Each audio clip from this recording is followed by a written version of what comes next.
नमस्कार, मी पंजाब डक. 22 जून पासून मात्र सर्वदूर पाऊस व्हायला सुरुवात होणार आहे, म्हणून हा अंदाज सर्व शेतकऱ्यांना लक्षात यायचा. मग 22 जून पासून तर डायरेक्ट 2 जुलै पर्यंत, 22 जून ते 2 जुलै पर्यंत राज्यात सर्वत्र सगळीकडेच पाऊस पडणार आहे, म्हणून हा अंदाज लक्षात यायचा.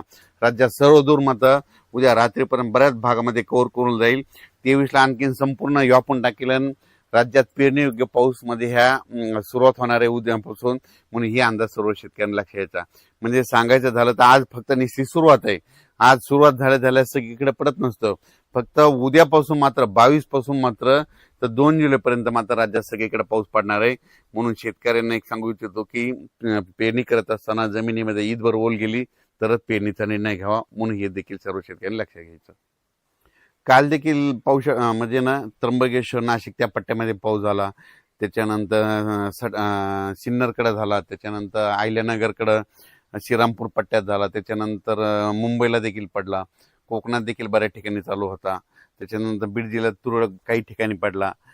इकडं नांदेडकडे, धर्माबादच्या पलीकडे तेलंगणाकडे पडला. म्हणजे गडचिरोली त्या पट्ट्यात देखील थोडाफार झाला. म्हणजे काल थोडी वाढणं, आजपासून जरा जास्त प्रमाण वाढणार आहे. म्हणजे आजपासून म्हणजे सुरुवात जास्त आहे, पण उद्यापासून मात्र राज्यात सर्वत्र पाऊस येणार आहे, म्हणून हा अंदाज लक्षात यायचा आणि आपण आपल्या पेरणीचं नियोजन करायचं. आणि राज्यातल्या सर्व शेतकऱ्याला सांगू इच्छितो की म्हणजे आता म्हणजे 21 जून ते 2 जुलैच्या दरम्यान राज्यात सगळीकडे पाऊस पडणार आहे आणि सगळ्या शेतकऱ्याची पेरणी सुरू होईल.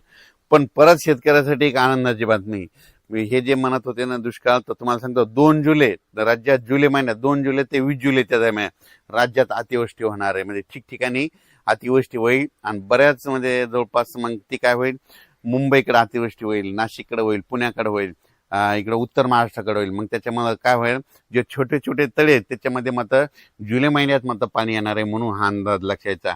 जायकवाडी देखील, जायकवाडीचे जे लाभ क्षेत्राचे उत्सव आले ती सुद्धा आनंदाची बातमी. जुलै महिन्यात काय होणार आहे, नाशिक, उत्तर महाराष्ट्राकडे जोरदार मुसळधार अतिवृष्टी होणार आहे.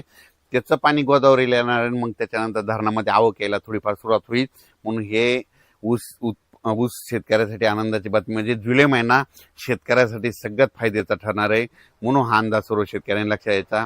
आजपासून राज्यात निश्चित पावसाला सुरुवात होणार आहे, पण 22 पासून राज्यात सगळीकडे पावसाला, संपूर्ण महाराष्ट्रामध्ये पाऊस दाखल होईल.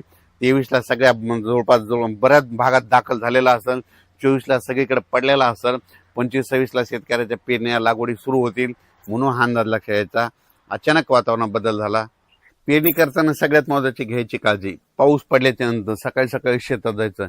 जर 4 बोट ओला असेल तर पेरायचं नाही, 6 बोट असेल तरी नाही पेरायचं.